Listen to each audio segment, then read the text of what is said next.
Okay, so um, have you ever like been in that situation where a project just totally goes sideways Oh, yeah. and like everyone's pointing fingers and blaming Yeah. each other? Oh, absolutely. It's like everyone's playing hot potato, but like no one wants to be left holding The problem. the problem. Yeah. It's amazing how quickly things can kind of unravel when trust breaks down.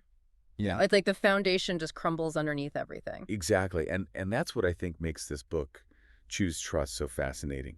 Is it really digs deep into why trust is so important, Uh-huh. especially at work. And it's not just about like warm and fuzzy feelings. Yeah. It's really about um, giving you a framework for building trust Right. strategically. It's almost like a blueprint for stronger relationships and better outcomes, Hmm. And what struck me right away was just the authors' backgrounds. We've got Stuart Meister, who's a seasoned business leader and an executive coach, and then Kevin Von Smith, who's known for really Oh. building these massive client relationships. So Yeah. they've clearly walked the walk. They're not just Right. They've been in the trenches. talking theory. Yeah. And they've seen how choosing trust can either make or break a project, Yeah. a team, or even a whole company. Absolutely. And one of the things they highlight right away is this idea that we often get stuck in what they call a transactional mindset, Mm-hmm. especially at work. Mm-hmm. We're so focused on closing the deal, Yeah, huh? hitting those targets, Yeah. that we forget about nurturing those long-term relationships. It's like we're constantly in deal mode, always looking for that next win. And we kind of miss that bigger picture of building trust and collaboration. Exactly. And the book does such a good job of showing how this short-sighted approach can actually hurt us in the long run. Mm-hmm. They give all these examples of supply chain breakdowns where distrust leads to delays and finger pointing and even these missed opportunities for innovation because companies are too busy squeezing every penny out of existing contracts. It's like that saying, penny wise and pound foolish. We get so caught up in those short-term gains that we sacrifice that potential for long-term success. Precisely. And that's where the idea of a trust mindset comes in. Okay. It's about consciously choosing to prioritize trust, understanding that it's not just a soft skill, it's really a strategic advantage. So how do we actually make that shift? Yeah. How do we go from that transactional mindset to this trust mindset? Well, the book offers this really helpful framework. They call it the trust triangle. Okay. And they argue that trust is built on three key elements: clarity, character, and capability. Okay, let's unpack that triangle. Sure. What do they mean by clarity? Well, think back to that example we were talking about earlier where everyone's blaming each other when a project goes wrong. Oftentimes it's that lack of clarity that's at the root of the problem. Right. People aren't on the same page. Oh, They yeah. have different expectations. Yeah. Communication breaks down. It's like that classic example of the Mars Climate Orbiter. Oh, yeah. NASA lost this $327 million spacecraft because one team was using metric units and the other team was using imperial units. Oh, my gosh. Talk about a communication breakdown. A costly one. Right. It really highlights how even brilliant minds can stumble without that clear communication and shared understanding. Yeah. So clarity is about being crystal clear about goals, Mhm. roles, responsibilities, and expectations. So it's not just about being like a good communicator. It's about creating those systems and processes Yeah, that ensure that everyone is really on the same page. exactly. It's about eliminating that ambiguity and making sure everyone has the information they need to succeed. Okay, that makes sense. Mm-hmm. So we've got clarity. Yep. What about character? How does character fit into the trust triangle? So this is where your actions really speak louder than words. Okay. It's about demonstrating those qualities that build trust, like integrity, honesty, and reliability. So it's not just about saying that you're trustworthy. It's about proving it through your behavior. Exactly. And they highlight 5 key behaviors that they say really build trust: consideration, courage, honesty, loyalty, and what they call proactive trust. Proactive trust. Yeah. That sounds intriguing. What does that mean? So it's about taking the initiative to build trust, extending trust as a starting point, rather than waiting for the other party to prove themselves trustworthy first. So it's about taking a leap of faith, being the first to be vulnerable and open. Yeah, But isn't that risky? it is. Couldn't people take advantage of that? Well, there's always a risk, but the authors argue that in most cases, people will rise to the occasion. Okay. When you extend trust, you often inspire others to reciprocate, and that's how you build those really strong, resilient relationships. So it's like setting the tone for the interaction. Yeah. You're saying, I trust you, and that encourages the other person to behave in a trustworthy manner. Exactly. It's about creating that positive feedback loop of trust. That's fascinating. Yeah. Okay, so we've got clarity, we've got character. What about that third leg of the trust triangle, Yeah. capability? So this one's all about having the skills and resources to deliver on your promises. Okay. You can have all the good intentions in the world, but if you lack the competence to execute, Yeah. trust will erode quickly. It's like saying you're a great chef, but Right. then serving up a burnt dish Yeah. doesn't really inspire confidence, does it? Not quite. Right. So capability is about ensuring you have the systems, the processes, and the expertise to back up your words with actions. So it's about aligning your actions with your words, proving that you can walk the walk. Precisely. And this applies to individuals, to teams, and even to entire organizations. This trust triangle is such a helpful framework. It is. It really breaks down this very complex concept of trust into these three manageable elements. Uh-huh. But how does it actually play out in real-world situations? Yeah. Well, one of the things I love about this book is that it's packed with real-world examples. Okay. You know, they share stories of companies like Unipart, Facebook, and Netflix, Mhm. showing how they've successfully applied these principles to build trust and achieve remarkable results. Okay, let's dive into some of those examples because I'm curious to see how these concepts come to life Yeah. in different contexts. Let's start with Unipart. Okay. This is a company that was really struggling until John Neal took the helm and he decided to make trust the cornerstone of their culture.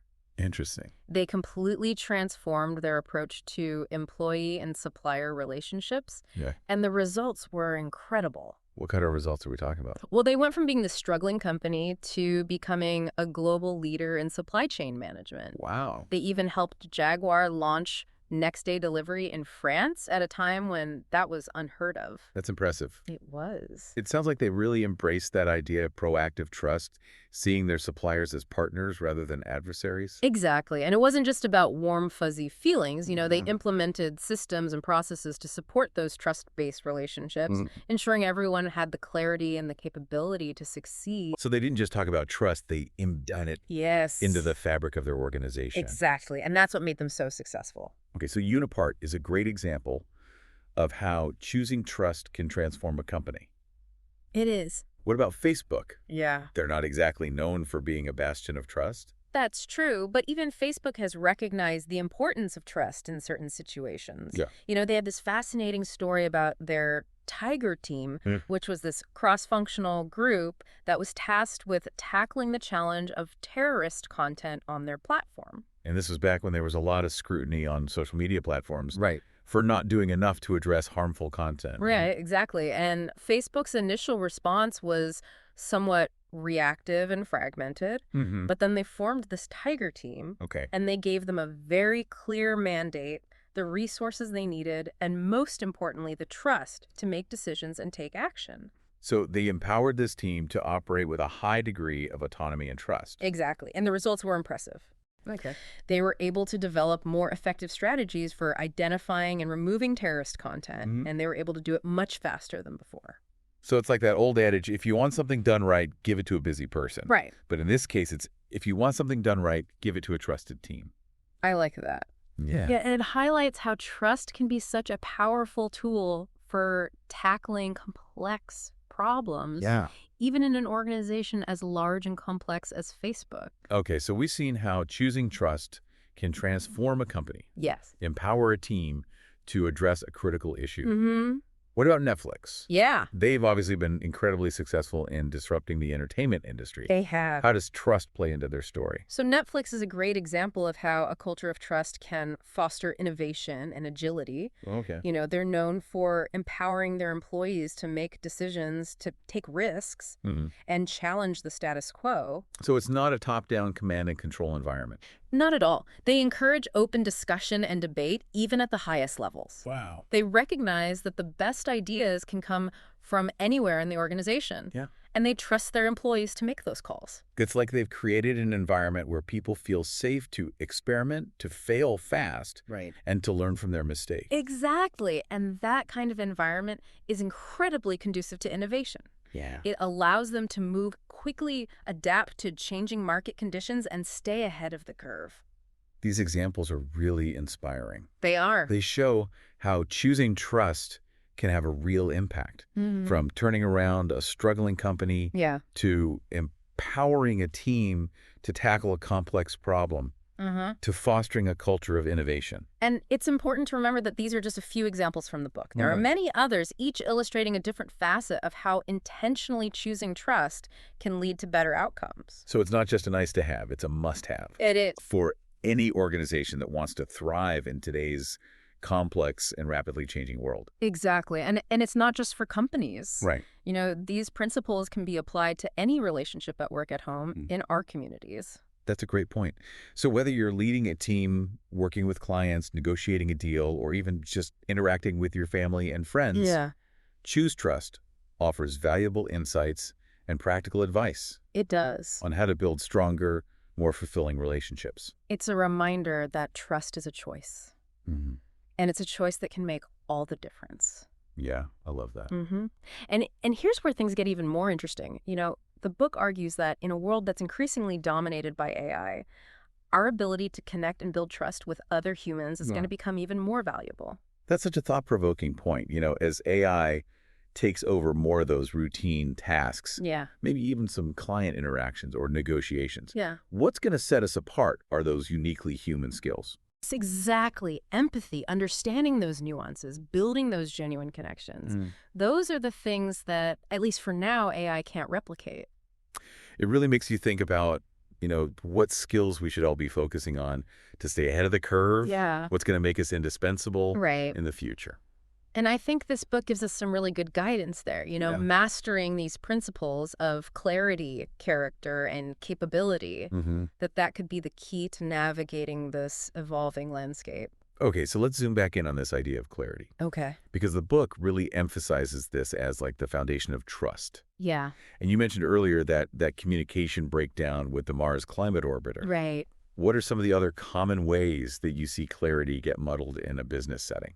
Well, I mean, we've all been there, right? Mhm. Jargon assumptions, Yeah. rushed explanations. It's like a recipe for confusion, Right. misaligned efforts, and ultimately a breakdown of trust. It's like we're speaking the same language, but we're using completely different dictionaries. Exactly. And this lack of clarity can really seep into everything, Yeah. how you communicate with clients, how you define roles within a team, Mm-hmm. even how you measure success. So how do we combat this? How do we create that crystal clear understanding that the book talks about?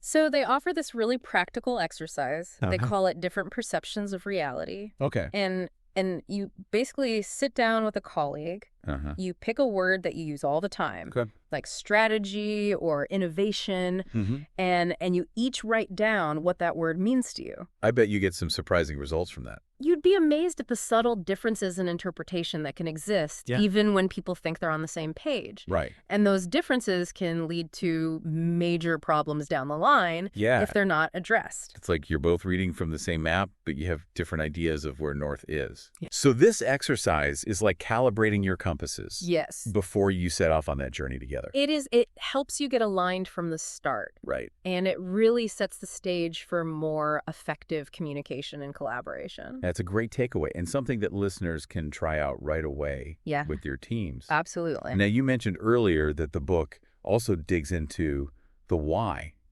behind what you're doing. Yes. How does that contribute to clarity? So they introduced this really interesting visual, they call it the mutual ambition model. Oh. And it's about really mapping out what each party brings to the table and where those overlaps of shared value lie. Okay. It's not just about, we're going to increase sales by 10%. Right. It's about understanding the deeper purpose behind that goal. Mm-hmm. Why does that increase matter? Who benefits? So you're creating that shared understanding of the why before you even get to the how. Exactly. It's like setting out on a road trip if Yeah. you don't know where you're going Right. or why you're going there. You're going to end up lost. You're going to get lost and you're going to start arguing about who's holding the map upside down. Exactly. But when everyone has that clear picture of the destination and the reasons for the journey, it's much easier to stay aligned and work together effectively. So clarity is about establishing that shared understanding, both of the destination and the why behind it. Yes. Okay, that makes a lot of sense. Yeah. Now, what about character?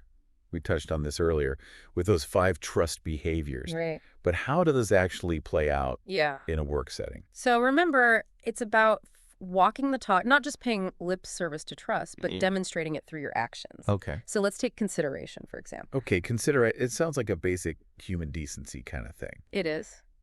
But how does it specifically relate to building trust Yeah. in a professional context? So it's about actively seeking to understand the other person's perspective, Yeah. their goals, their needs, their challenges, and not just listening politely, Right. but really digging deeper, challenging assumptions and asking yourself, are they thinking big enough? Are they overlooking potential risks or opportunities? So it's about being a true partner, not just a yes man. Exactly. And this often requires courage. Okay. Because sometimes being considerate means having those tough conversations, pushing back on ideas, or advocating for a different approach. It's about having the courage to challenge the status quo, even if it means ruffling some feathers. Precisely. And that takes us to honesty. Okay. This one seems straightforward, be Right. truthful, be transparent. Be honest. But the authors point out that honesty is often more challenging than it seems. Especially in a business environment where there's often that pressure to put a positive spin on things or to kind of downplay problems. Exactly. They give this great example of a sales team that's bidding for a contract. Okay. You know what happens when they realize that the client has requested something that's not actually needed Right. or could be done more efficiently? Yeah. Do they stay silent to secure the deal? Mm-hmm. Or do they have the courage to be honest, even if it risks losing the business? That's a real test of character, isn't it? Because in the short term, It is. it might seem like the best option to just go along with it. Right. But in the long run, that lack of honesty can erode trust and damage the relationship. Yeah. It's in those moments where you choose the harder right over the easier wrong that you truly build trust. Okay, so consideration is about seeking to understand other people's perspective. Courage is about speaking up even when it's difficult. What about loyalty? Okay. I feel like that word sometimes gets a bad rap, like it's about blind allegiance. Right. The authors define loyalty in a much more nuanced way. Okay. They talk about loyalty on 2 levels. Okay. Loyalty to the relationship itself, that shared ambition and mutual value that we talked about earlier, Right. and loyalty to the people involved in that relationship. So it's not about always agreeing or never criticizing. It's about being committed to that shared goal Yes. and supporting each other, even when things get tough. Exactly. It's about giving credit where credit is due, speaking well of others, even when they're not present, and being willing to stand up for your colleagues and partners. So loyalty is about having each other's backs, but not in a blind or unquestioning way. Right. It's about being committed to that shared success of the relationship and the people involved. Exactly. And finally, we have proactive trust. Right. We touched on this earlier, but it's worth reiterating Yep. because it's such a powerful concept. It's about taking that leap of faith, Yeah. being the first to be vulnerable and open, Mm-hmm. even though there's always that risk of being taken advantage of. Right. What are some practical ways that we can demonstrate proactive trust? Well, it could be as simple as sharing information freely, Okay. delegating responsibility, or involving others in decision-making processes. It's about showing that you trust their judgment and their ability to contribute. So it's about creating that space for other people to step up and prove themselves trustworthy. Exactly. And as we talked about earlier, when you extend trust, you often inspire others to reciprocate. Right. And that's how you build those really strong, resilient relationships. And while there's always a chance that someone might betray that trust, Yeah? the authors argue that in most cases, people will rise to the occasion. They will. And the potential rewards of building those high-trust relationships far outweigh the risks. I do.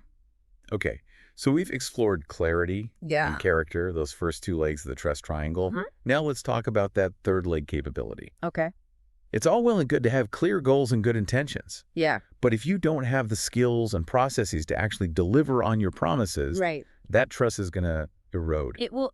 Capability is about having the competence and resources to walk the talk. You know, you can talk a good game, but ultimately your actions will speak louder than words. It's like that burnt cake analogy again. Exactly. You can claim to be a great baker, Right. but if you consistently serve up burnt cakes, Yeah. people are going to start to doubt your ability. Exactly. And capability is essential at every level. individual, team, and organizational. Okay. Individuals need the skills and knowledge to perform their roles effectively. Mm-hmm. Teams need the right mix of talent and clear processes to work together seamlessly. Yeah. And organizations need the systems, the resources, and the infrastructure to support those trust-based relationships. So it's about aligning your intentions with your abilities. Yes. Having the right people in the right roles. Right. Having clear processes in place and having the resources to support those processes. Right. But how do you actually assess and build capability in a way that fosters trust? So the book really goes deep into the practical side of this, Okay. emphasizing the importance of interdependence in trust-based relationships. Okay. You're not just providing a service to a client or managing a team, you're working together towards a shared outcome. So it's about moving away from that transactional mindset of you do this, I do that, Yeah. and recognizing that everyone's success is intertwined. Precisely. And this has implications for how you define roles and responsibilities, how you set up governance structures, and even how you think about rewarding trust-building behavior. Okay, let's make this concrete. Sure. What does that look like in a real-world setting? So they share a case study of this major technology project that went off the rails. Okay. It involved multiple suppliers Uh-huh. working with a client. Mm-hmm. And from the start, there was this lack of clarity around roles and responsibilities. Okay. No one had really thought about how these relationships would be managed, Mm-hmm. and there was no formal governance process in place. So they kind of skipped right over that capability part of the trust triangle. Pretty much, and predictably, things went downhill fast. Okay. The client staff felt threatened by the project. They saw it as this cost-cutting measure that could jeopardize their jobs. So they started behaving defensively, withholding information, Right. not fully engaging in meetings. Yeah, Classic signs of distrust. exactly. And because there was no clear governance process, no forum for open communication and problem solving, those issues just festered. So the suppliers felt like they were being scapegoated Right. for the project's problems, Yeah. and trust completely broke down, Yeah. ultimately leading to the project's failure. It's a cautionary tale about what happens when you don't invest in building capability alongside clarity and character. So what are the key takeaways from this example? How do we avoid that kind of disaster? So first, you need to be really meticulous about defining roles and responsibilities. Okay. Who's doing what, Huh. who's accountable for what outcomes. Mm-hmm. The book recommends creating a visual map, almost like an org chart, Yeah. to illustrate these interdependencies. So there's no room for ambiguity. Everyone knows where they fit in and what's expected of them. Right. Second, you need a robust governance process. Okay. This doesn't have to be super formal or bureaucratic, Right. but it needs to provide a framework for regular communication, Mm-hmm. problem solving, and course correction. So a forum where people can raise issues, Yeah. share concerns, and work together to find solutions before things escalate.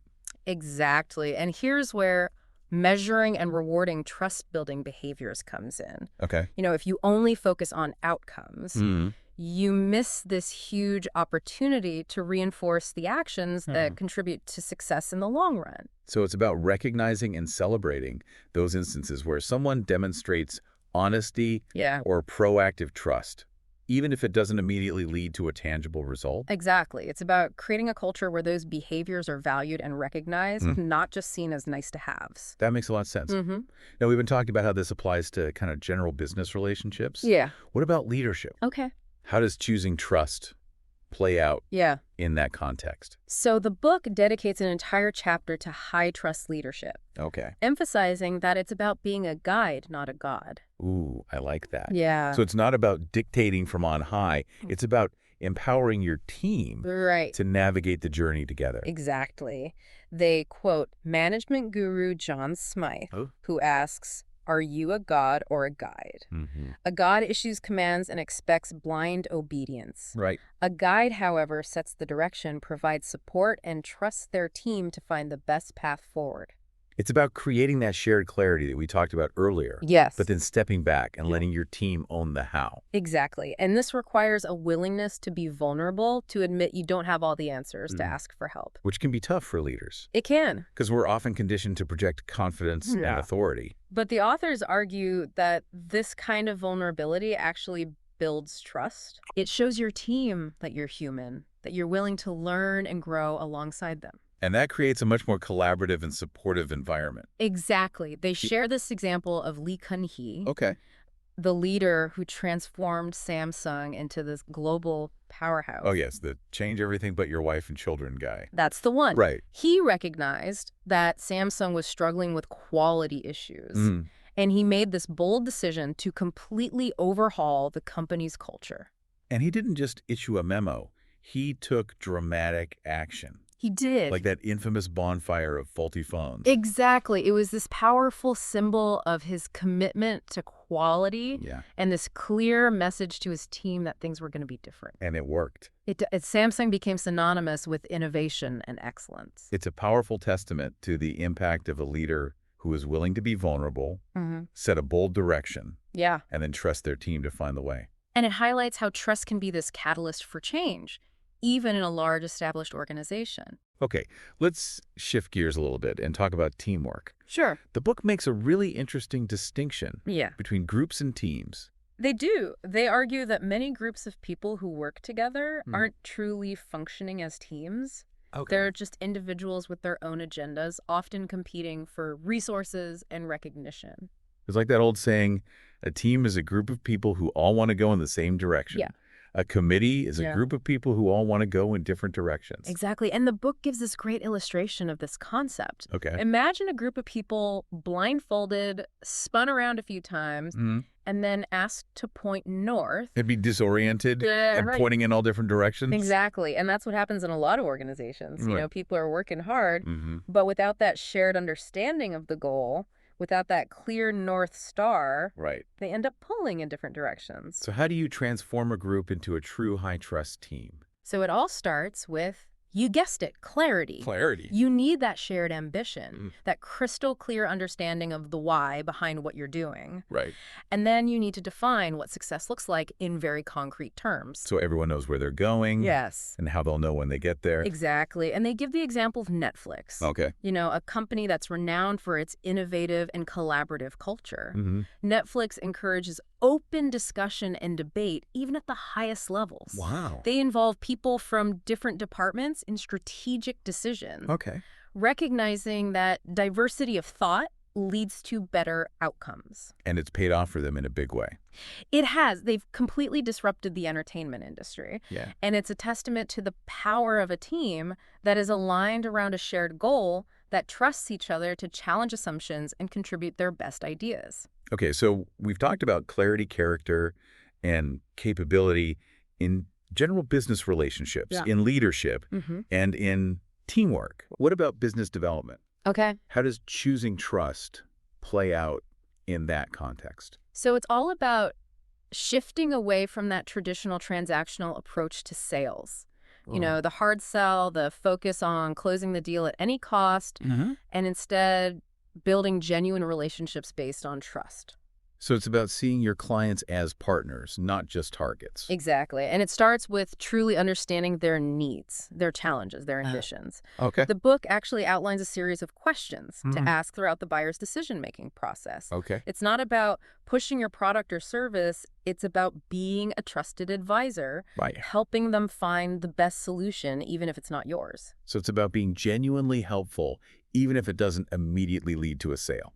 Exactly. And this requires a willingness to be vulnerable, to admit when you don't have all the answers, to be transparent about potential risks or limitations. Because in the long run, building that trust will lead to more loyal clients. Yes. And more sustainable success. Exactly. They share this example of Patagonia, Okay. a company that's built this incredible reputation for its commitment to sustainability and ethical practices. Oh, yeah, the Don't Buy This Jacket campaign.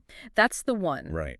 It might seem counterintuitive to tell people not to buy your product, Yeah. but it actually reinforced their brand values and built trust with their customers. It's about aligning your actions with your words, walking the talk. Exactly. And Patagonia takes this even further with their suppliers. They do? They're incredibly selective about who they partner with, Yes. ensuring that those companies share their values and commitment to ethical practices. Exactly. It's about creating a supply chain that's built on trust, not just on the lowest price. So it's about choosing to work with people who share your values, even if it means sacrificing some short-term profits. Exactly. And this is a powerful example of how choosing trust can actually be a competitive advantage. Hmm. It allows you to charge a premium to attract top talent to build a brand that people believe in. It's about playing the long game, recognizing that building trust takes time and effort, It does. but it ultimately pays off in a big way. It does. And it's something that anyone can do, Mm-hmm. regardless of their role or industry. Right. It starts with that simple choice to choose trust as a guiding principle Yeah. in all your interactions. Okay, so we've covered how choosing trust can transform companies, empower teams, and even revolutionize business development. Right. But how did this all play out on a more personal level? Yeah. The book also dedicates a chapter to trust in conversations, right? Yes, they get into the nitty-gritty of how trust is built and eroded in our day-to-day interactions. Mm-hmm. Because so much of building trust happens in those seemingly small moments. Right. A casual chat with a colleague, a quick phone call with a client. It's easy to overlook those moments, It is. to think that they don't really matter. But the authors argue that even those brief exchanges Yeah. can either reinforce or erode trust. So how we communicate, even in those casual interactions, can have a significant impact on our relationships. So how do we ensure that our conversations are trust-building rather than trust-busting? So they offer this really practical framework, Okay. a 4-step process for having conversations that create value and build trust. Okay, I'm all ears. Walk us through it. Okay, so the first step is to intend to help. Okay. This means going into the conversation with a genuine desire to support the other person, Mm-hmm. to understand their perspective, and to find a solution that works for both of you. So it's about shifting your mindset away from winning or being right Yeah, and instead focusing on collaboration and mutual benefit. exactly. And this requires a willingness to listen deeply, not just waiting for your turn to speak, Right. but truly absorbing what the other person is saying, both verbally and non-verbally. It's about active listening, right? It is. Paying attention to tone of voice, Mm, body language, all those subtle cues that reveal what someone is truly thinking and feeling. exactly. And this brings us to the second step. Listen to understand. Okay. They highlight 3 common ways that we listen, Mm. and only one of them truly builds trust. Okay. I'm intrigued. Break it down for us. So the first way we listen is to respond or answer. Okay. We're focused on understanding the question so we can give a good answer. Right. This is fine for factual exchanges, Mm-hmm. but it doesn't really foster deep connection or trust. Right. It's more about information exchange Yeah. than genuine understanding. Exactly. Then there's listening to get your opportunity to speak. Okay. You're just waiting for a pause Yeah. so you can jump in with your own thoughts and ideas. This one is all too familiar. Right. You're not really present in the conversation. You're just rehearsing your next line. Exactly. And this one can be a real trust killer Yeah. because it signals that you're not genuinely interested in what the other person has to say. Right. You're just waiting for your turn to shine. So what's the third way, the trust-building way to listen? It's listening to understand. Okay. This means being genuinely curious about the other person's perspective, Mm-hmm. asking open-ended questions, Uh-huh. and reflecting back what you're hearing to ensure you've got it right.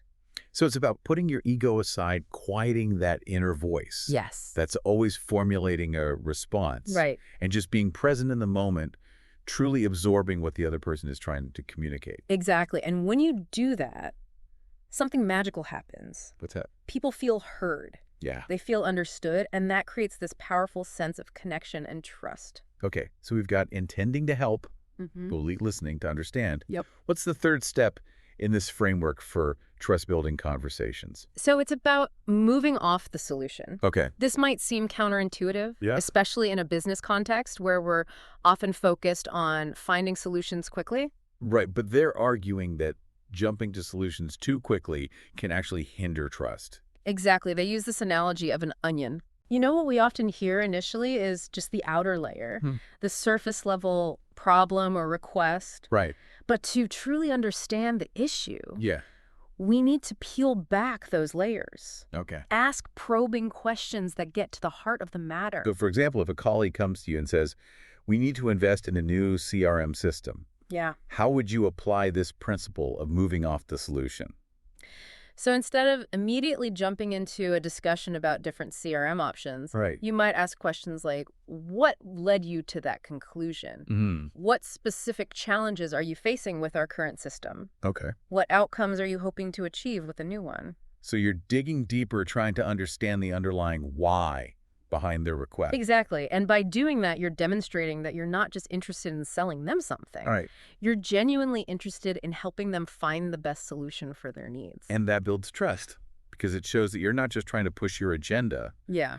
You're truly invested in their success. Exactly. And it often leads to a much more productive and collaborative conversation because you're both working from this place of shared understanding.